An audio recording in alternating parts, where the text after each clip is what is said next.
So this is a park that's like very close to my house. And I'm out here looking for stars. I think I see one star. Light pollution comes from excessive artificial light that causes the sky to glow.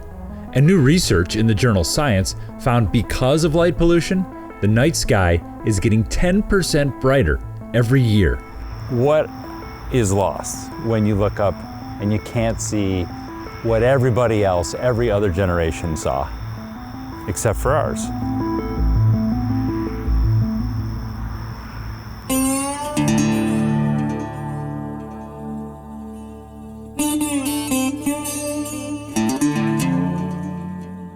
In order to see what's really up there, you gotta leave the city lights behind and get to some pretty remote places. I'm talking the middle of nowhere kind of places.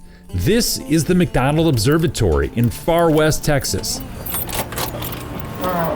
For maximum drama, I like to open this door.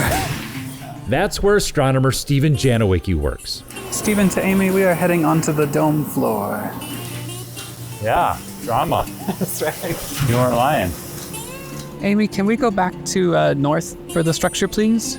We can walk around. He's got like a magic radio where it's just like he can move this giant telescope with his radio. The Hobby Eberly Telescope, operated by the University of Texas, is the largest of its kind in the world. At night, it collects the light from outer space on its very large mirror. Why is darkness so essential to the work?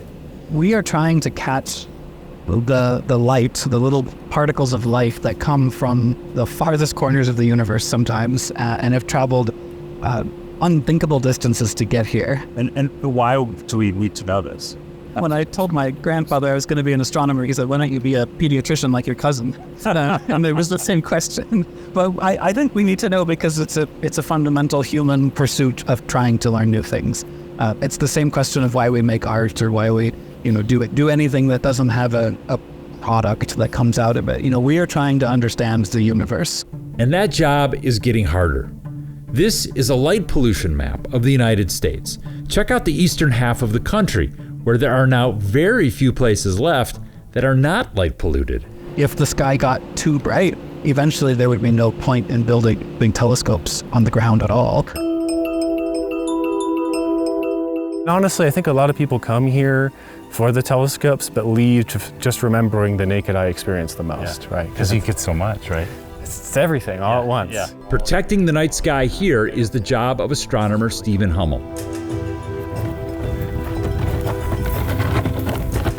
I always forget to bring chairs. Stephen is giving me my own private tour of the major constellations in the sky. There's so much up there. What a beautiful night. It's perfect. And the detail in the Milky Way is remarkable. And then to the right of it, we have one of my favorite constellations and one of the easiest to recognize, which is Scorpius. Oh, yeah, it's the first time I've ever seen that. I can totally see that. Yeah, it's easy to recognize. Yes, that's amazing. We have the stinger at the two little stars. We've got the curve. Stephen says the biggest reason we're losing the night sky is the rapid adoption of brighter, whiter LED streetlights. They both flood the sky with wasted light and reflect light off the ground, and that makes the sky glow. They're more efficient. Right. They save energy. They become very cost effective. But the most common kinds you see, the sort of bright white ones, are absolutely making the problem much worse. What are other reasons to preserve this?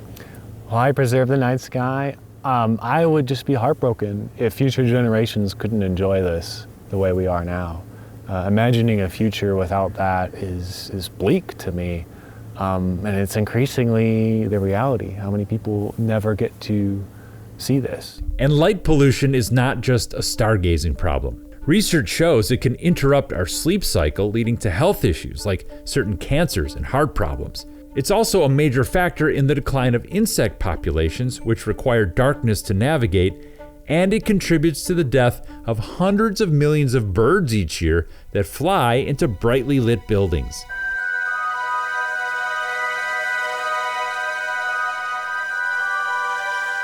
To protect these stunning views in the Big Bend region of Texas, The observatory helped establish the largest dark sky reserve in the world. It relies on nearby communities to swap out their white LED streetlights for amber ones that don't scatter as much light up into the sky, and installing covers that point the light down. Wow, that's it. So this That's was, it. you've switched this out. This was a different fixture. That's right. Chris Ruggia is the director of tourism for the nearby city of Alpine, Texas, a place that visitors stay when they come to see the dark night sky. This is our product, is the experience of coming here. And if we want that to continue to, provide some kind of prosperity to the community, we have to take care of it. The city council unanimously passed an ordinance in 2021 regulating outdoor lighting. Nearly all of the city's 200 streetlights have been updated, and the ordinance gives all businesses and homes 5 years to convert to dark sky friendly lighting or face a daily fine of $50. Now, what's it like to tell people that they must make some sort of change essentially to their home or their business? You're asking a lot there. There's going to be some conversations that aren't easy, especially as the time limit runs out. Digging around in the dark. So what I'm going to set up is called an all-sky photometer. To measure the progress on reducing light pollution, Stephen Hummel is rigging up a special camera. We're finding the canaries in the coal mine, so to speak. Where it's growing on the horizon, where it could eventually extend high enough to impact where our telescopes are looking. His measurements show the plan across the dark sky reserve is working. There's been a 20% reduction in nighttime light pollution since 2020. And he says it's not just small communities that can make a big impact.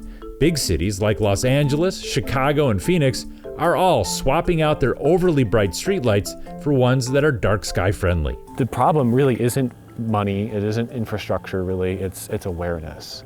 Light pollution is completely reversible. It's one of the few kinds of pollution that you could solve immediately if you wanted to. You could flip a switch and fix the problem. To come out here and see a true dark sky is to make you understand, I think, a little bit about what it means to be a human being and how small our existence is. This is something definitely worth saving.